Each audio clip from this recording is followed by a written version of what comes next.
Ich grüße euch recht herzlich in Mülsen. Ich war ja vor längerer Zeit schon mal hier. In der Zwischenzeit hat sich natürlich einiges ergeben. Wir haben einiges rausgekriegt, was hier läuft momentan. Und zwar gibt es eine große Werbeaktion wegen dem gelben Schein. Da scheint unendlich Geld da zu sein, auch bei der Asylantenfrage gab es keine Limits. Werden relativ große Mengen Leute werden da losgeschickt, die Leute zu dem gelben Schein zu animieren, weil die sagen, nur so können sie eure Rechte wahrnehmen. Und die Wirklichkeit sieht aber ganz anders aus, denn genau in dem Moment, wo ihr den gelben Schein wirklich macht, also ihr bringt den Nachweis, also nach Bundestag 1913 und hergeleitet und macht einen riesen Aufwand und weist danach, und in dem Moment, wo ihr den Schein machen wollt und abgebt, gebt ihr eure eigentliche Bundesstaatenangehörigkeit, die ihr mit dem Nachweis erbringt habt, ab. Also ihr müsst euch so vorstellen, ihr habt jahrelang auf dem Auto gearbeitet und habt Überstunden gemacht und noch mehr gearbeitet und dann geht ihr zu dem Autohändler hin, weil das jetzt der Tag ist, wo ihr das Auto holen könnt, und da sagt ihr, hier hast du deinen Schlüssel von deinem Auto, und du sagst dann, nee, gib mal den Schlüssel jemand anderes. Das ist das, was im Prinzip mit dem gelben Schein passiert. Weil in dem Moment, wo du den gelben Schein machst, beantragst du eine Staatsangehörigkeit vom 5.2.1934 von Adolf Hitler. Weil nämlich oben das Logo, was auf dem gelben Schein drauf ist, aus der Weimarer Republik ist. Und die Weimarer Republik ist im Prinzip durch Nationalsozialismus fortgesetzt worden. Und wer das nicht glaubt, der kann gerne mal bei kaiserrundfunk.com die 2 Schreiben von Landrat Vogel angucken, wo er bestätigt, dass die Staatsangehörigkeit, mit der ihr alle wählen war, eure Volksvertreter gewählt habt, aus dem Nationalsozialismus war, und dort wurden aber die Bürgerrechte weggeschnitten. Und zwar hängt das damit zusammen, weil am 23.03.1933 gab es die Abstimmung zum Ermächtigungsgesetz. Das ist bekanntlich ungültig, weil große Teile von dem Reichstag gar nicht anwesend waren. Die waren nämlich weggesperrt, weil sie im Verdacht standen wegen dem Reichstagsbrand. Das ist eine ungültige Abstimmung. Und das ist auch die erste Abstimmung, die die Alliierten passiert haben. Das Ermächtigungsgesetz ist ungültig, demzufolge durfte Hitler keine Gesetze machen. Und ihr müsst euch überlegen, wo ihr früher in der Schule war, da haben sie euch immer erzählt, ja, die DDR, die grenzt sich stark ab von dem Nationalsozialismus, und alles, was von 1933 bis 1945 passiert ist, ganz schlimm, und wer das hier macht und befürwortet, das ist ganz schlimmer.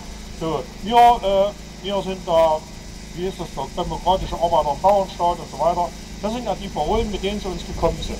Jetzt muss man sich überlegen, wenn 1990 eine Wiedervereinigung gab, dann ist die Frage, was ist vereinbart worden und wann ist was vereinigt worden. Es gab am 17.07. eine Geheimverhandlung, wo Kohl und Genscher dabei waren und 2 Vertreter der DDR, sowie von den restlichen Alliierten jeweils einer dabei war. Und zur Sicherung der Veranstaltung war der militärische Abschirmdienst der Bundeswehr mit da, unter anderem auch der Gerd Helmut von Massa. Und der hat seinen Ohren nicht getraut, als sie an dem Tag im Prinzip unsere Zukunft verkauft haben. Die haben nämlich das Staatsfragment DDR und BRD an dem Tag gelöscht und haben unter gleichem Namen BRD und DDR im Handelsrecht neu angemeldet.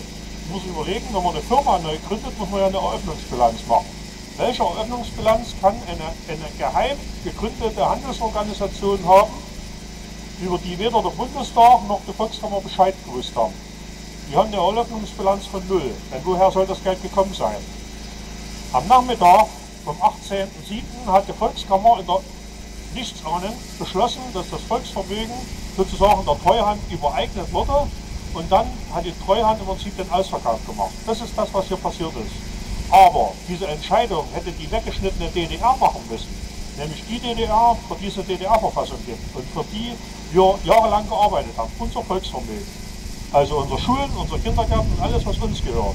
So. Und durch diesen Betrug, der an diesem Tag passiert ist, nennt man einen Verfassungsnotstand, weil im Geheimen etwas beschlossen worden ist, mit dem das Volk gar nicht einverstanden sein kann.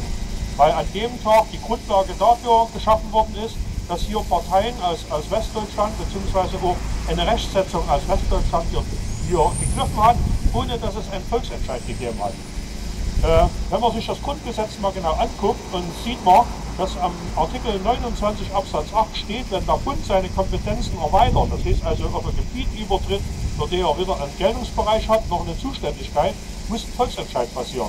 Dieser Volksentscheid ist bis heute nicht passiert. Und die Auflösung der DDR-Verfassung geht auch nur mit Volksentscheid. Heute ist es so, dass einfach Gemeinden mit einer Kreisreform zusammengelegt werden.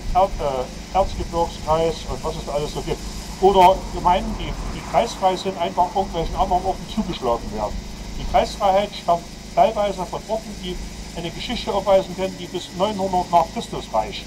So, und dort gab es sehr erweiterte Rechte, wo die Bürgerschaft, sagen wir mal, einmal im Monat ins Rathaus eingeladen worden ist. Und das war dann wirklich ein Rathaus, keine Verwaltungsinstitution. Und dort haben die Bürger beschlossen, was hier gemacht werden soll und was nicht gemacht werden soll. Das heißt, der sogenannte Stadtrat hat dann gesagt, das und das Problem haben wir, die und die Lösungsvorschläge haben wir, das sind die und die Probleme, wenn wir es so machen, passiert das, wenn wir es so machen, passiert das, was wollt ihr denn? Und da haben die gesagt, ja, wir können das probieren und das machen wir auch auf jeden Fall.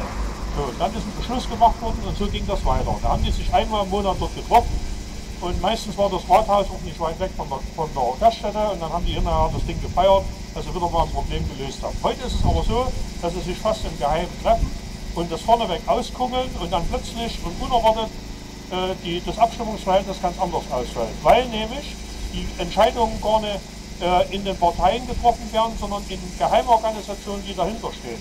Und wenn man weiß, wie die Stadtmission strukturiert ist, weiß man nämlich, dass dort im Prinzip der Rotary Club zu sagen hat. Rotary Club ist eine Unterorganisation der Freimaurerei und die Freimaurerei ist eine Unterorganisation der Satanskirche. Bloß mal, wer das noch nicht weiß, kann das gerne im Internet recherchieren. Wir haben eine Staatsreligion der Freimaurerei in der Bundesrepublik, obwohl wir eine Glaubens- und Gewissensfreiheit haben, wo jeder seine Glaubens- und Gewissensüberzeugung frei leben kann. Aber das ist bei uns gar nicht möglich. Ihr braucht euch mal euren Personalausweis auf die Rückseite drehen, auf den Kopf stellen und da habt ihr den Gott Baphomet. Das ist der Gott der Freimaurer. So. Und mit diesen Geheimorganisationen wird über Parteienvertreter, die in diesen Organisationen sind, in die Gemeinden reingeregiert und dort das, was eigentlich für uns gut ist, nicht gemacht und ihre eigene Rotary- und Lions Club-Politik, die wird dann hier durchgedrückt und die Gemeinde muss es bezahlen.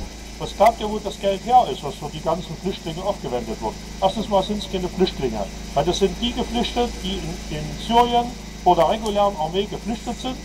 Das sind nämlich keine Familien, sondern das sind die Kämpfer des ISIS, die teilweise von Türkei und ähnlichen Ländern unterstützt werden.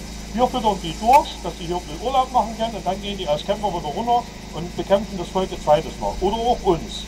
Denn ihr müsst euch überlegen, die Migranten, das sind Leute, die ihre rechtmäßige Staatsangehörigkeit hier durch den gelben Schein, durch Betrug abgegeben haben, einsammeln und dann hier Deutsche werden und mit eurer Staatsangehörigkeit und eurem Rentenkonto hier weiterleben. Und wenn der Tag X kommt, dass die Kasse nach Hager-Landkriegsordnung nicht glattgestellt werden kann, habt ihr 48 Stunden Zeit, euer Land zu verlassen, weil euch die Bodenrechte für euer Haus, euer Grundstück und euer Auto entzogen werden. Die Gesetze dafür sind nämlich schon gemacht. Es wird bloß nicht an die Öffentlichkeit gebracht, damit es keinen Aufruhr gibt. Frau Merkel hat angeordnet, dass das Thema Asyl bis zur nächsten Wahl überhaupt in die öffentliche Diskussion soll. Warum? Weil die Leute sich inzwischen informiert haben, was hier wirklich los ist. Es wird der sogenannte Hutenplan gemacht. Der Hutenplan ist 1943 von einem amerikanischen Professor entwickelt worden, um nicht nur die Wirtschaftskraft, sondern auch die Bevölkerung in Deutschland hier aus diesem Land zu vertreiben. Und das den Ländern zuzuschlagen, wo nichts anderes wächst als ein paar Skorpione und ein paar Disteln, die einen völlig unfruchtbaren Boden haben und die sich nicht selber ernähren können, weil das einfach das ganze Landstück im Prinzip nur aus Wüste besteht und eine totale Abhängigkeit von Wasser ist. Das Einzige, was wir noch haben, ist Öl und das war's.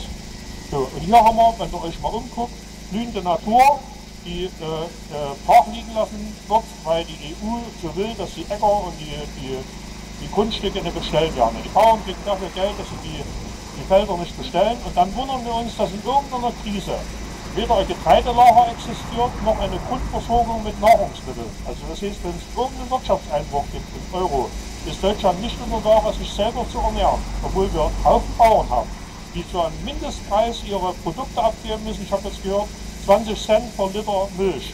Damit kannst du, wie viel 19 sind es inzwischen? Ja. Da kann man nicht wirtschaftlich arbeiten. Und man muss überlegen, dass in allem, was ihr hier produziert, bis zu 82% Steuern stecken. Und zwar in dem kleinsten Bauteil, in dem größten, in der Baugruppe und so weiter. Und so ist es auch in der Landwirtschaft. Steuer, in der Steuer, in der Steuer, in der Steuer. Und am Ende bleiben dir nur ein geringer Prozentsatz dessen, was du wirklich mit deinem verdienten Geld anfangen kannst. So, und da muss man wissen, das hat einigen Gemeinden nicht gefallen. Und da haben sich zum Beispiel zwei Gemeinden im Prinzip schon autark gemacht. Das ist Rettenbach und Moosdorf oder so hießen die, also zwei Gemeinden. Das eine ist eine etwas kleinere, die andere etwas größere. Wir haben eine eigene Energieversorgung aufgebaut mit der Biogasanlage und Solar und haben sich im Prinzip wirtschaftlich und auch politisch autark gemacht. Das heißt, die sagen, die EU hat einen Beschluss gemacht, gefällt uns das, machen wir das, gefällt uns das nicht, machen wir das nicht. Und wenn die EU die Gemeinde unter Druck setzen würde, hat der Bürgermeister das Recht, das zu verbieten. Weil die haben ein Referendum gemacht in ihrem Ort, das sagt, dass der Bürgermeister die Handlungsvollmacht hat. Demzufolge kann der Kreisrat in die Gemeinde nicht mehr direkt reinregieren. Und der Bürgermeister ist wie ein Verweser, obwohl der nach BRD-Recht gewählt wurde, aber der hat nach seiner Wahl noch einmal ein Referendum nachgeschoben.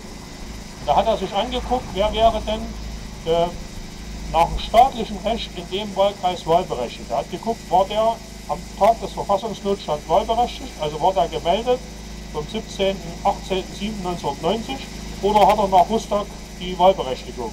Und die hat er dort wählen lassen und dann haben sie das ausgezählt und da haben sie mehr als die Hälfte der Ja-Stimmen gekriegt. Und damit war der als Bürgermeister nach BRD-Recht gleichzeitig Verweser, weil er die gleiche Volksabstimmung direkt gewonnen hat. Und wenn er das macht, kann er über die Geschicke der Gemeinde bestimmen. Und da hat er zum Beispiel bestimmt, dass die Gewerbesteuer gesenkt wird. Und zwar so weit, dass Haufen Zuzug von ausländischen Firmen in seine Gemeinde passiert ist. Ihr könnt euch vorstellen, dass die Umlandgemeinden natürlich nicht so glücklich waren, wenn ihre ganzen Gewerbetreibenden ihre Firma in die neue autarke Gemeinde umgemeldet haben. Und wenn sie haben nur einen Briefkasten dran geschraubt, aber steuerrechtlich sind sie dann dort. Und die können ja ihre Hallen und Werkstätten woanders haben, aber die sind dann dort verortet, werden auch dort steuerlich erfasst, zahlen einen geringeren Gewerbebetrag. Und die Gemeinde hat es geschafft, von roten Zahlen weit in den Gewinn zu kommen, bis in die Millionen. Und das ist eine Sache, die könnten wir uns überlegen. Ich habe sowas in Vorgrüna vor, weil Vorgrüna wurde schon mal ein Referendum gemacht, da waren 92% dafür, dass Grüna autark bleibt. Das ist so Ortsteil, man kann nicht sagen Ortsteil von Chemnitz, sondern Grüna ist neben Chemnitz selber noch autark. Das wissen die bloß nicht. Und der Bürgermeister, den haben sie also dort weggesägt, damit er ja nicht gegen irgendeine EU-Bestimmung Nein einlegen kann. Also der hätte das gekonnt. Der Bürgermeister, der direkt und mehrheitlich gewählt wird, hätte dort sagen können, nee, wir wollen hier kein Asylantenheim, wir wollen auch nicht, dass die Bürger hier entrechtet werden oder dass sie Bodenrechte verlieren, sondern wir machen eine eigene Bodenverwaltung. Wir tragen ein, wer rechtmäßiger Besitzer von dem Grundstück ist und dort lassen wir keine Enteignung zu. Auch selbst wenn der ESM zuschlägt und sozusagen alle zum Sozialfall werden, der Gemeinde würde das nicht greifen. Deswegen hat man versucht, zum Beispiel 1945 sämtliche kreisfreien Städte zu bombardieren, damit dort nie wieder ein Haus steht oder irgendein Leben entsteht. Das ist der Grund, weshalb Dresden, Leipzig, Kiel, Chemnitz und die ganzen kreisfreien Städte alle bombardiert wurden. Aber man hat es eben nicht geschafft, weil viele Piloten gesagt haben, das ist ein Verbrechen, was ihr hier vorhabt, ich lade das Zeug lieber im Zeisischwald ab. Deswegen ist der Zeisischwald im Prinzip ein einziges Ackerfeld, wo sie die ganzen Brandbomben alle dort reingekippt haben. Da ist ein Großteil der Chemnitzer Innenstadt verschont geblieben. Das wissen bloß die wenigsten. Weil auch die englischen Wanderpiloten gesagt haben, was sie hier machen, das ist ein Verbrechen. Das hat nichts mehr mit Krieg zu tun, sondern es ist einfach ein Verbrechen. So, die wollten, dass wir unsere Stadtrechte behalten und dass wir hier auch wieder auf die Beine kommen. Das hat unser Feind uns zugestanden. Also die klar bei klarem Verstand waren, die gesehen haben, wir bombardieren doch hier gar keine Stellungen, sondern wir bombardieren Zivilobjekte. Und das muss man sich überlegen. Und wenn wir diese Chance nicht nutzen, und die Engländer wollen jetzt ein Referendum machen, aus der EU rauszuholen, die wollen dort über eigene Belange bestimmen. In der Tschechei habe ich letzte Woche eine Zeitungsausschnitte gekriegt, die schreiben in den unabhängigen Tageszeitungen rein und rufen die Bevölkerung zum Referendum auf. Also dass die Tschechei sozusagen abstimmt, selber autark zu werden und die können dann entscheiden, ob sie zu Österreich-Ungarn beitreten. Wir haben diese Woche die Wahl, dass ein Regierungschef rankommt in Österreich, der einen ähnlichen Weg gehen will. Er möchte, dass Österreich erstmal selber autark wird, also die volle Souveränitätsrechte bekommt, die sie noch nicht haben. Wir haben eine Teilsouveränität, weil sie nicht direkt am Zweiten Weltkrieg beteiligt waren, aber aufgrund dessen, dass es im Osten auch noch keinen Friedensvertrag gibt, will er das ermöglichen. Ungarn wissen wir ja, sitzt der Orban dran, der will schon lange, dass Österreich, Ungarn und Tschechei wieder königliche Monarchie werden mit einem Parlament als Verwaltung. Aber so will eine österreich-ungarische, ja was ist das dann, eine Föderation. Und genau das Gleiche könnten wir auch machen. Wir könnten nämlich die ganzen autarken Gemeinden, die es gibt oder die es werden sollen, zu einer Konföderation zusammenziehen oder eine Verwaltungsgemeinschaft, die ein eigenes Steuersystem auf den Weg bringen und wo wir keine 82% Steuerbelastung mehr haben, sondern einen vernünftigen Preis jeder bezahlt, das nun mal notwendig ist, um die Verwaltung zu organisieren, aber dort geht es nur um Verwaltung und nicht um Ausbeutung. So, und dann erwarten wir, dass dort sich auch Firmen ansiedeln, auch Mineralölkonzerne, dass man zu ordentlichen Preisen tanken kann und dass die Grundsteuer auf den Wert zurückgefahren wird, der wirklich erforderlich ist, um das öffentliche Leben und die öffentliche Ordnung und Sicherheit zu gewährleisten. Und so etwas Publisches wie so eine Lampe überhaupt keine Größenordnung darstellen. Man muss ja wissen, dass wenn die Verwaltung wieder auf das normale Level zurückgefahren wird, dann stehen für die gesamten Grenzen, also die staatlichen Grenzen 1914, stehen 150.000 Beamte zur Verfügung. Das ist das, was man am Stichtag 27.10.1918 hatte. Und da hat sich keiner von den Beamten tot gemacht. Die haben alle ganz normal gearbeitet und es ging auch. Und heute haben wir über 16 Millionen Beamten, die aber ihre Aufgaben anscheinend nicht erledigen können, weil ja solche Probleme wie rostige Geländer oder, ich will mal sagen, fast einsturzgefährdet oder kaputte Straßen oder fehlende Straßenbeleuchtung oder so, alles noch ordentlich durchorganisiert wird. Auch der Nahverkehr ist so ausgedünnt worden, wie es nicht mal zu DDR-Zeiten in allerschlimmster Zeit ist. Ihr braucht euch das mal angucken, durch wie viele Verkehrszonen fahrt ihr durch, wenn ihr von Chemnitz nach Dresden fahrt. Und was müsst ihr heute bezahlen und wie sind eure Löhne gestiegen im Vergleich zu den Fahrpreisen? Ja, wir zahlen heute in Chemnitz für eine Stunde mit dem Bus fahren 2 Euro. Das sind 4 D-Mark, wenn man so ungefähr sagen will.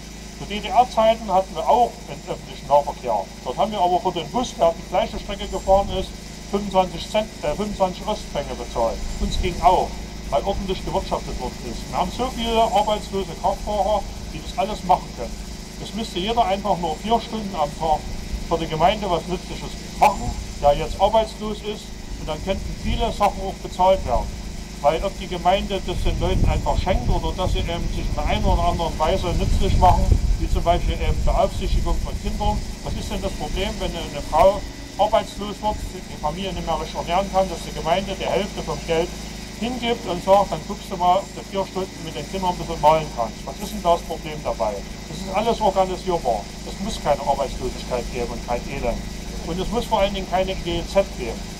Wenn ihr euch einen autarken Bürgermeister wählt, kann er für eure Ort bestimmen, dass ihr keine GEZ mehr bezahlen müsst. Und auch alles nicht bezahlen braucht, was nach dem Stichtag, also nach dem 27.10.1918 beschlossen wurde. Weil das ist Weimarer Kind. Das ist Putschregierung, das hat mit dem Staat nichts zu tun.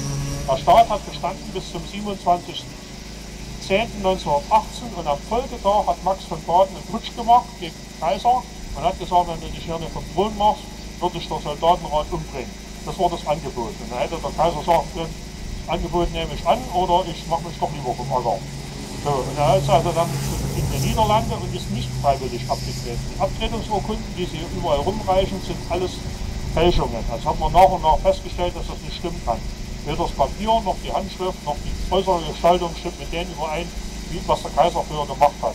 Das heißt, der Staat besteht noch, aber ist handlungsunfähig, weil es keinen Handlungsberechtigten gibt. Also in der Monarchie ist der Monarch derjenige, der handlungsfähig ist. Und wenn es den gibt, gibt es den Staat, und wenn es den nicht gibt, gibt es den Staat nicht. So. Und alles, was wir brauchen, ist entweder so einen Verweser bestellen. Der Verweser ist sozusagen der berechtigte Vertreter des Kaisers, weil der Kaiser ist 1943, wenn ich es noch nicht weiß, gestorben. Und nur ein Verweser kann sozusagen seinen Posten wieder einnehmen. Und nur er kann den Krieg offiziell beenden. Weil der Erste Weltkrieg läuft immer noch, weil es noch keinen Friedensvertrag gibt und niemand den unterzeichnen darf. Auch die Frau Merkel kann es nicht unterzeichnen. Herr Gysi hat ja mal gesagt, na, dann machen wir mal einen Friedensvertrag, damit man das Besatzungsstatut los war. Die Frau Merkel darf es nicht, weil die als Verweser aufgestellt werden kann. Erstens mal, weil sie keine Deutsche ist und zweitens mal, weil sie keine Verweserrechte hat. So, aber wir können den Verweser wählen und wir können auch unseren Ort wählen. Das heißt, wir können diesen Ort befrieden.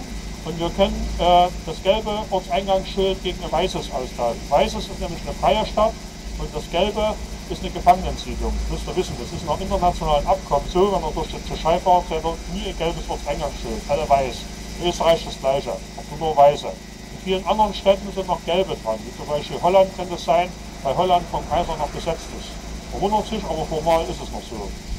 So, das kann also sein. Also wenn ihr ein Referendum habt und es habt mehr als die Hälfte der Wahlberechtigten, die sagen, ja, wir wollen eine autarke Gemeinde sein, kann er die gelben runterschrauben und weiße ranmachen und dann freie Gemeinde Mösen, was auch immer da hinschreiben. Und dann könnt ihr bestimmen, ob bestimmte Regelungen, die zum Beispiel die Bundesrepublik beschlossen hat, zum Beispiel die Gemeinde Mösen aufdoktrieren, ihr müsst jetzt noch mehr Ausländer aufnehmen, dann könnt ihr sagen, nee, wollen wir nicht, das wollen wir hier nicht, sondern wir würden lieber mal noch einen Jugendclub aufbauen, weil das brauchen wir in unserer Stadt. Und da würden wir dann irgendwas Haus nehmen, ein bisschen vorrichten und dass dort also keine Assiburg entsteht, sondern auch eine ordentliche Ordnungsgruppe da ist. Und dass wir vielleicht auch für die jungen Frauen, wenn sie abends von Tanz kommen, auch eine Schutzengel-Orga da ist, die dann wieder nach Hause schaffen. Entweder ein Auto mitnehmen oder mal die Ecke mit rumgehen, das kann man alles organisieren. Und es fällt sicherlich der Stadt auch keinen Zacken aus der Krone, wenn sie zweimal im Monat mal einen Shuttlebus bestellt, um die Töchter heimzufahren. Das ist überhaupt kein Problem, überhaupt kein Kostenfaktor von der Stadt. Man muss es einfach nur machen. Und in anderen Gemeinden funktioniert es auch. Warum soll es ja nicht funktionieren? So, jetzt die Schritte, die ihr machen müsst. Ihr müsst als erstes rauskriegen, welche Siegel haben in eurem Gebiet am 27.10.1918 Gültigkeit gehabt. Dann müsst ihr gucken, wo sind die Grenzen des Siegels. Und in diesen Grenzen müsst ihr wählen. Es interessiert nicht, was davor oder danach war. Es muss an diesem Stichtag sein. Wenn der Mösen ein eigenes Siegel hatte an dem Tag, kriegt er raus über die Heiratsurkunden der Eltern oder Großeltern bzw. Grundstücksurkunden oder Katasterauszüge. Guckt da rein, was da für Siegel ist, und wenn das weit vor dem Stichtag und weit nach dem Stichtag das gleiche ist, dann habt ihr das Richtige gefunden. Und für dieses Siegel macht ihr eine Abstimmung, dass für dieses Siegel jemand die Siegelrechte erhält. Das ist im Prinzip euer lokaler Verweser. Und alles, was da mit diesem Siegel bestätigt, ob das euer Ausweis ist, euer Grundbesitz oder ein gerichtlicher Bescheid oder Verwaltungsbescheid, das hat Bestand, das ist dann staatlich. Und ihr könntet in eurem Mösen ein eigenes Amtsgericht haben, das eure ganzen Streitsachen entscheidet. Also wo ihr nicht mehr in die Bundesgerichtsbarkeit reinfallt, sondern ein eigenes Amtsgericht habt, was für eure Belange hier in eurem Ort zuständig ist. Und wenn dieses Amtsgericht sagt, hier in Mösen ist keine GEZ bezahlen, gilt das. Da darf auch kein Werber hier reinkommen. So, und ihr könnt euch auch wehren gegen zu hohe Gebühren, zum Beispiel bei Mobilfunkverträgen ist es immer so, dass wenn der 2-3 Cent oder so noch nicht bezahlt wird, weil der Mobilfunkbetreiber zu spät abgebucht hatte und mal die Überweisung geplatzt ist, kann ja jedem mal passieren, dass wenn am letzten vom Tag 40 Euro abgebucht haben, weil sie eine Woche eher abbuchen. So, dann entstehen immer so 2-3 Euro Gebühren und die werden dann im nächsten Monat fortgeschleppt und dann machen die, wenn sie was Kreditreform oder irgend so ein Unternehmen machen, und die machen aus den 2-3 Euro, die da übrig sind, auf einmal 70 Euro. Da könnt ihr euch nicht dagegen wehren. Warum? Es gibt einen Grundsatzentscheid, dass bei solchen Schreiben maximal 3,50 Euro anfallen dürfen, um einen Mahnschein zu machen. Ist okay, wenn man es versägt hat. Jetzt sind es 70, dann werden das auf einmal 140 und dann immer habt ihr nach einem halben Jahr 500 Euro für weiter nichts, als dass der Computer einen Zettel rausgelassen hat. Die machen das einfach, weil ihr überhaupt keine richtigen Bürgerrechte mehr habt. Solange in eurem Ausweis Deutsch drin steht, habt ihr die Staatsangehörigkeit von Adolf Hitler. Und die müsst ihr loswerden. Und die kriegt ihr mit dem Referendum los. Die Wahlkommission, die ihr dann aufstellt für euer Siegelgebiet, ist berechtigt, euch die Staatsangehörigkeit des Staates zuzugestehen. Das lasst ihr dann hinten in eurem Reisepass eintragen. Die Frau oder der Mann hat die Rechtsstellung eines Staatsangehörigen nach dem Staatsangehörigkeitsgesetz vom 22. Juli 1913. Und dann kommt der Stempel eurer Gemeinde rein, nicht von der Bundesrepublik, sondern von eurer Ortsgemeinde. Und sobald das so drauf ist, muss der Amtmann, der gegen euch irgendwas verfügen will, euer eigenes Amtsgericht anschreiben. Und wenn die sagen, nee, also gegen den liegt nichts vor und das, was sie hier fordern, ist sowieso Unrecht, das ist eine überzogene Forderung, dann fällt diese Forderung hinten runter. Und er kann auch nicht reinklagen, das geht nicht, weil die Europäische Union ist nur eine Bank und auch die EZB ist eine Organisation, die im Prinzip nur eine private Interessen vertritt. Auch das Europaparlament ist ein Parlament in der Bank und kein Staat. Und man will, dass wenn ihr euch bis zum Ende des Jahres nie entschieden habt, keine EU-Bürger zu werden, werdet ihr automatisch EU-Bürger, also Haftungspersonal für die EZB. Und die EZB ist bereits pleite und das, was ihr jetzt als Euros noch habt, sind alles Kreditmünzen, kein Geld. Ja? Der Staat hat Geld, aber die EZB hat im Prinzip nur Kreditmünzen. Also die Scheine sind im Prinzip Repräsentanten eines beliebigen Kredits, den die EZB ausstellt.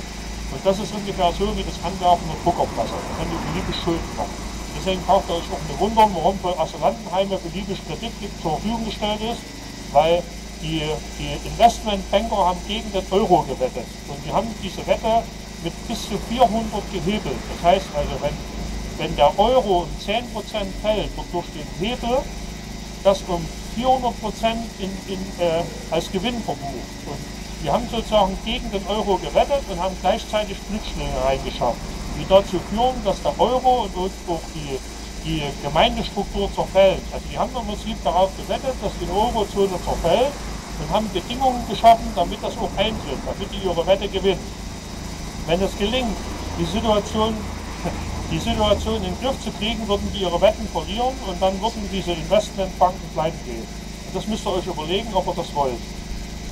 So, ich will das mal jetzt nicht weiter ausdehnen. Wir werden sicherlich in einem oder anderen Bürgerforum noch genauer informieren. Ihr habt auch die Videos, die könnt ihr euch runterladen bei Jonacast, gibt einen bei YouTube Jonacast.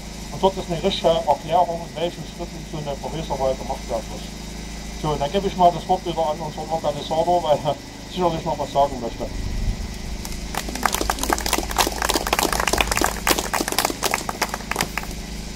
Dankeschön, Uwe. Wie gewohnt, sehr viel Information, für viele immer wie ein kleiner Felsbrocken, der auf einen hinabrasselt. Man kann sich das gar nicht vorstellen, was hier in diesem System so betrieben wird. Wenn man davon das erste Mal hört, glaubt man, man ist im falschen Film und der andere ist verrückt. Das ist auch das, was mir schon oft passiert ist. Ich habe das auch schon des Öfteren, der eine oder andere hat es im Internet mitgelesen, aber schon mal angesprochen. Und da gibt es so ein paar Menschen, die können sich das gar nicht vorstellen. Die denken immer noch, die Welt ist eine Scheibe. Und jetzt auf einmal kommt ein neues Weltbild, ach du Scheiße, die Welt ist ja rund. Das ist so derzeit das, was wir derzeit haben.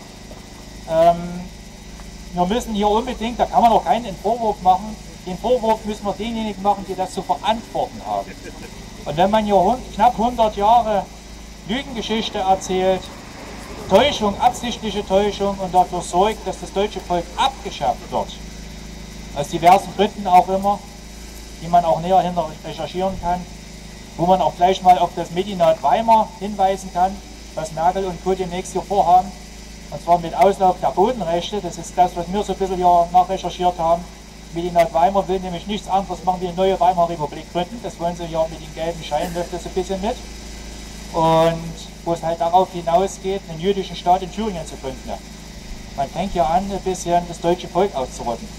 Aber nicht nur ein bisschen, sondern ein bisschen sehr dramatisch. Darauf will ich jetzt aber nicht näher hinausgehen, weil es hängt, da ist noch sehr, sehr viel Information, die wir erstmal uns beschaffen müssen, suchen müssen, erforschen müssen. Es wird sehr, sehr viel versteckt, getäuscht, dass du hier ja nicht an irgendwas hinauskommen könntest. Und eine blanke Katastrophe. So, wir jetzt hier für Mösen fordern oder wünschen uns, dass ihr alle mit uns ein bisschen zusammenarbeitet. Wir haben hier an der Seite so eine kleine Box aufgestellt. Und zwar, die Siegelsuche ist nicht ganz einfach. Die Behörden haben im Archiv die Hand drüber und wenn du da ein bisschen mit öffentlichem Interesse rangehst, machen die gleich mal das Archiv zu, hast du ganz große Probleme, an diese Siegel heranzutreten. Was wir aber die Möglichkeit haben, das seid ihr. Guckt nach, eure Großeltern, Urgroßeltern, Heiratsurkunden und so weiter, das alles. Geht mal auf den Eberboden, geht mal durchstöbern. Ist auch mal interessant, vielleicht für eure Geschichte mal herauszufinden, wer war denn mal früher, wie wird denn das alles mal, wie hängt denn das zusammen?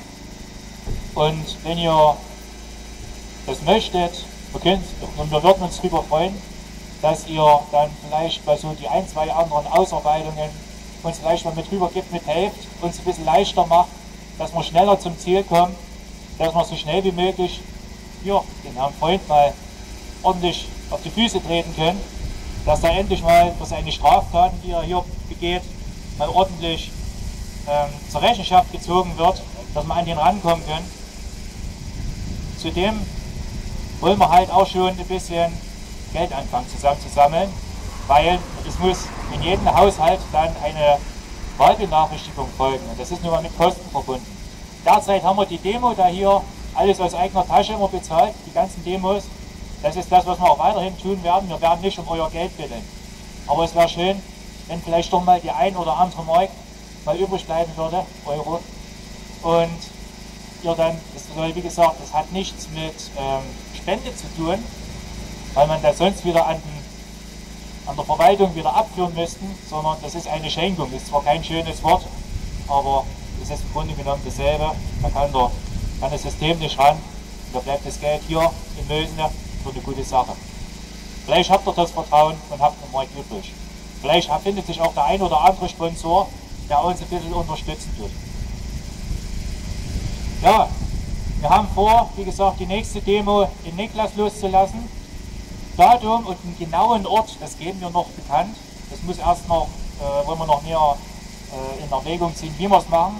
Wir persönlich streben erstmal an die Garagengemeinschaft, an die Besitzer, dort direkt, wo es brennt, dort hinzugehen und dort die nächste Demonstrationsveranstaltung zu halten. Nach Möglichkeit auch mal wieder mit dem kleinen Spaziergang, dass auch mal die Kinder dann wieder mal eine Lampion halten können. Und wenn das nicht klappen sollte, höchstwahrscheinlich das Niklaser, ehemalige Niklaser Rathaus, was wir dann wieder reaktivieren wollen, damit die Niklaser wieder einen ordentlichen Bürgermeister haben, der für sie regiert und nicht gegen sie. So.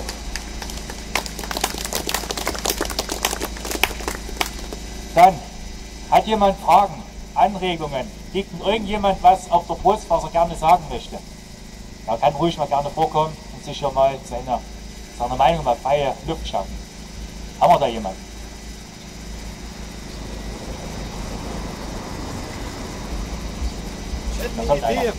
Ich hätte eine Idee, mein Guter. Ich bin mal Kevin. Ja. Hallo Mülzen! Hört man mich noch? Ja. Ich bin heute wahrscheinlich der Einzige, der aus Zwickau gekommen ist. Und zwar bei uns gibt es ein Bürgerforum Zwickau. Müsstet ihr bekannt sein, denke ich mal. Ne? Ja, weil das sollte auch so weiter sein. Und vor allen Dingen muss ich sagen, der junge Mann hier vorne mit dem roten Pullover, dich hätte ich gerne mal in Zwickau bei uns. Weil die Ausführung, die du jetzt gebracht hast, nimm sie mal ab, das brauchen wir in Zwickau auf jeden Fall. Ist nur schade, dass der Kurt nicht da war, aber das ist nicht so schlimm. Ja. Auf jeden Fall, es ist zwar schön, sind nicht viele da hier bei euch, aber es hat sich dann doch ein bisschen gefüllt. Bei uns in Zwickau ist es auch weniger geworden, muss ich sagen. Also wir hatten anfangs mal 2.500, zuletzt waren es 1.500, nicht einmal 1.300. Hätten wir gar keine Polizei gebraucht, die uns beschützt. Das war das, wo der Herr Maus bei uns war. Habt ihr bestimmt alle gehört, ne? Ja, nee, also das wäre gut, wenn ihr mal, also ich lade euch alle ein, wenn bei uns in Zwickau was ist, ihr könnt gerne alle herkommen. Ne, wenn ihr die Möglichkeit habt. Ich habe es heute mit dem Fahrrad gemacht, ich bin mit dem Fahrrad hergekommen, obwohl es so warm war. Aber es gibt Fahrgemeinschaften hier vorne, weiß nicht, fahren hier groß noch Busse bei euch? Ein paar noch, ne, bestimmt. Oh, das ist krass, das erste Mal an der Mikrofon. Na gut, nee, gut, mehr will ich schon gar nicht sagen, ne? Also es war schön bei euch in Mülzen, muss ich sagen. Also das letzte Mal war ich hier, da habe ich noch mit D-Mark bezahlt. Da war ich hier hinten kurz vor Tor mit der Eisdiele gewesen. Ja, die gibt's noch. Die gibt's noch, sehr schön. Gut, also dann, es war schön bei euch, muss ich sagen, und bleibt standhaft und macht weiter so.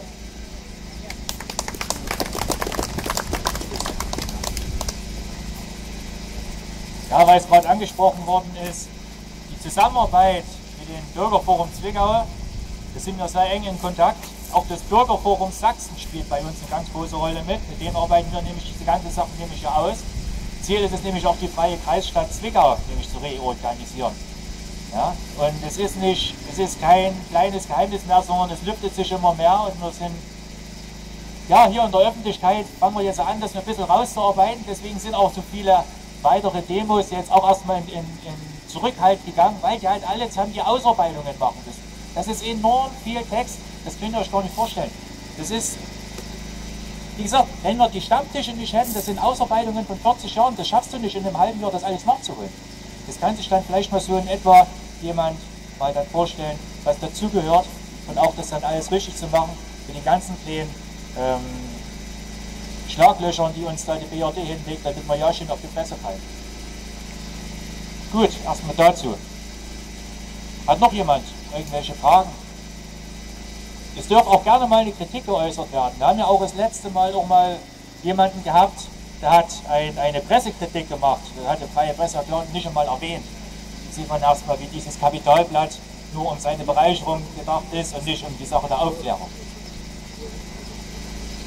Möchte jemand? Klasse.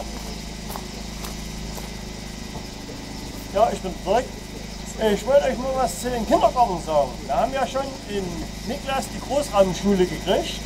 Die Kinder, wenn man früh auf Arbeit fährt, sollten wir gucken, wann unsere Kinder früh am Bus stehen. Da steht früh um 6 stehen die ersten Kinder am Bus. Habt ihr euch mal überlegt, wann die aufstehen und wann die wieder nach Hause kommen? Die haben einen Arbeitstag wie Erwachsene. Und wollen wir das für die Kindergarten? Und die Schulkinder werden jetzt von Oma und Opas Buckel in die Schule gefahren. Vor der Schule ist jedes Mal ein Stau. Da fragt keiner, wer bezahlt das. Die Kinder müssen 120 € für den Bus bezahlen. Soll das mit dem Kindergarten genauso werden, dass die Kinder dann früh um 6 Uhr ausgeklingelt werden müssen, dass sie in den Kindergarten kommen? Das sollte man sich mal Gedanken machen. Warum muss es immer groß sein? Könnte es nicht zweimal klein sein?